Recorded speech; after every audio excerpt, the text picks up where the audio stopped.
Okay, the next item in this chapter is the spinal nerve. So let's keep scrolling down. Nerve, as I mentioned before, is just a group of axons. Right here you have the axon. In yellow is covered by endoneurium.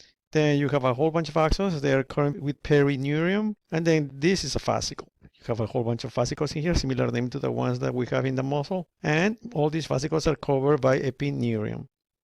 Right there you have fascicles, endoneurium, perineurium. Okay, we talk about that. We said nerves can be sensory or motor. Some of them are interneurons as well. So that's just a classification of type of nerves. Let's keep scrolling down. A ganglion. Ganglion is a group of neuron bodies, as you can see them right here. So this is the ganglion. So right here you have larger image of the cell bodies for that neuron. And remember, this is always posterior. Sensory is always posterior.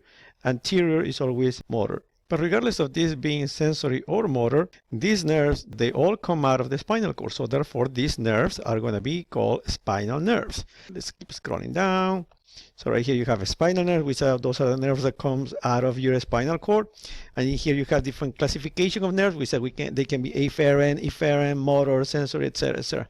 So right here you have the spinal cord, therefore all these ones are going to be spinal nerves. I mentioned this before, that when the nerves are located inside the spinal cord, they are going to be called tracts. But when the nerves are located outside the spinal cord, plexus. The neck is divided in two halves. The top half is going to form the cervical plexus. The bottom half is going to form the brachial plexus. The cervical plexus is going to help you move your neck. Brachial plexus is going to help you move your arms. A plexus is a set of nerves. So every single plexus is going to have branches because it's a set of nerves. In the thorax, you have all the nerves that you have right here. These nerves are going to be also spinal nerves, but they are going to be forming the thoracic nerves. They are not called plexus, but they are just called thoracic nerves. Then, as you scroll down, the other two areas that we're going to have left are going to be the lumbar area and the sacral area. The nerves in the lumbar area form the lumbar plexus. The nerves in the sacral area are going to form the sacral plexus. So the thoracic nerves are going to help you, give you sensation and movement of this area that you have in your thorax, such as your skin, your muscles that you have, serratus anterior, lumbar plexus and sacral plexus, they go down. So lumbar plexus moves the muscles that you have in the anterior part of your leg. Sacral plexus are going to move the muscles that you have in the posterior part of your leg. We keep scrolling down. So the spinal nerves, they come out of the spinal cord, and there you're going to have something called proximal branches and also distal branches. Proximal branches refer to the roots. So for example, here's the spinal cord. And you see this part, basically you can identify this part, the one that is in the blue, those are proximal. The ones that come out of here, these ones are distal. So these ones are going to be called roots. So this is the dorsal root. This is the anterior root. The ones that are distal are these ones. After the ganglion, we have three branches that are considered distal. This one is posterior. It goes back like this. And it's going to innervate the skin, the muscles that are behind the vertebrae. You see, for example, this muscle right here, the muscles of your back, and the skin is going to be here. So it's going to innervate all that. The anterior branch is this one. It will go around like this. Eventually, it's going to give you your intercostal nerves. And then you have a third one, which is this one right here. It's going to be the meningeal branch. The meningeal branch is going to give innervation for sensation to the meninges. Okay, so let's keep scrolling down. So right here, you have distal branches. See, anterior ramus, posterior ramus, and the meningeal branch. Keep scrolling down. You have in there intercostal nerve, which I already mentioned. Nerve plexuses, we said those are the set of nerves that are going to come out the spinal cord. So right here you have a cervical plexus. These are the branches. So which ones are the branches of the cervical plexus? We have lesser occipital, greater auricular, transverse cervical, ansa cervicalis, as well as the phrenic nerve right here and supraclavicular nerve. Phrenic nerve is very important because this nerve is going to help you move your diaphragm, and we use diaphragm for breathing. Right here, they're showing you your neck. The top part of the neck, as I was telling you, is going to form your cervical plexus.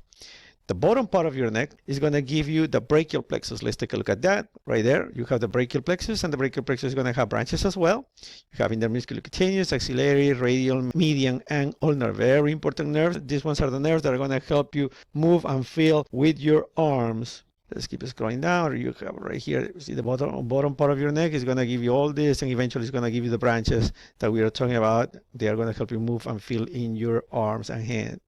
That's a real picture showing you the brachial plexus. We keep scrolling down, and we get to the lumbar plexus. Remember again, I said that thoracic nerves, they are just considered thoracic nerves. So the lumbar plexus has iliohypogastric, ilioinguinal, genitofemoral, lateral femoral right here, femoral and obturator nerve. Lumbar, as you can see right here. These nerves are going to help you move the muscles that you have in the anterior part of your leg, as you can see right here. If we keep scrolling down, coccygeal plexus is just one or two branches. Sacral plexus. As you can see in there, you have superior gluteal, inferior gluteal, posterior cutaneous, tibial, fibular, pudendal. You're going to get the sciatic nerve, this big nerve right here. It's formed by the connection between the common fibular nerve and the tibial nerve.